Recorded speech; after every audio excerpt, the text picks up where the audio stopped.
Quand les présidents Denis Sassou Nguesso et Faure Gnassingbé se rencontrent, c'est en tout cas la célébration de l'amitié entre le Congo et le Togo et entre les deux personnalités. Une grande amitié jugée des plus fidèles. Quand les deux hommes d'État se retrouvent, c'est la coopération qui constitue la toile de fond de leurs entretiens, au cours desquels tout est passé en revue.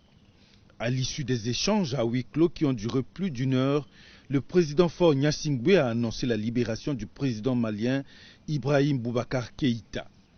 Libération consécutive à la médiation souterraine qui est la touche politique et diplomatique du président Denis Sassou Nguesso.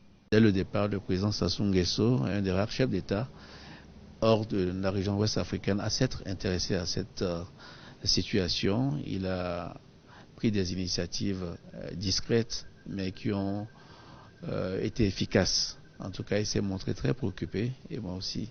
Mais nous avons eu une excellente nouvelle, c'est que, Monsieur le Président, c'est que nous avons eu le plaisir et le bonheur de lire sur les médias la libération du président Ibrahim Boubacar Keïta du Mali.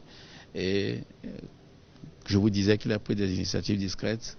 Le président Ibeka a voulu s'entretenir avec le président Sassou Nguesso, qui lui-même a eu l'amabilité de me le passer. Nous avons apprécié sa voix rassurante. En même temps, le président togolais est venu prendre conseil auprès de son homologue congolais Denis Sassou Nguesso la veille de la tenue du sommet de la CEDEAO, dont l'enjeu principal est de ramener la paix et la stabilité, non seulement au Mali, mais dans toute la région ouest africaine.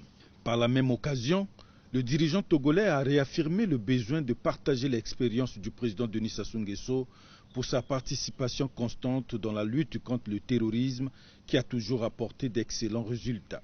Ce que nous voulons, plus que tout, c'est la paix et la sécurité dans l'espace de l'Afrique de l'Ouest. Et nous comptons sur lui, et je l'ai encouragé à continuer ces contacts discrets. Ce n'est pas seulement le tapage ou la publicité qui sont efficaces, mais c'est la constance, la ténacité, l'opiniâtreté donc qu'il montre dans ce genre de situations qui peuvent porter leurs fruits. Soulignons que les deux chefs d'État ont aussi évoqué la crise du Covid-19 qui affecte les économies et cause d'importants dégâts auprès des populations. À cet effet, il leur a lancé un appel afin de toujours observer les mesures barrières.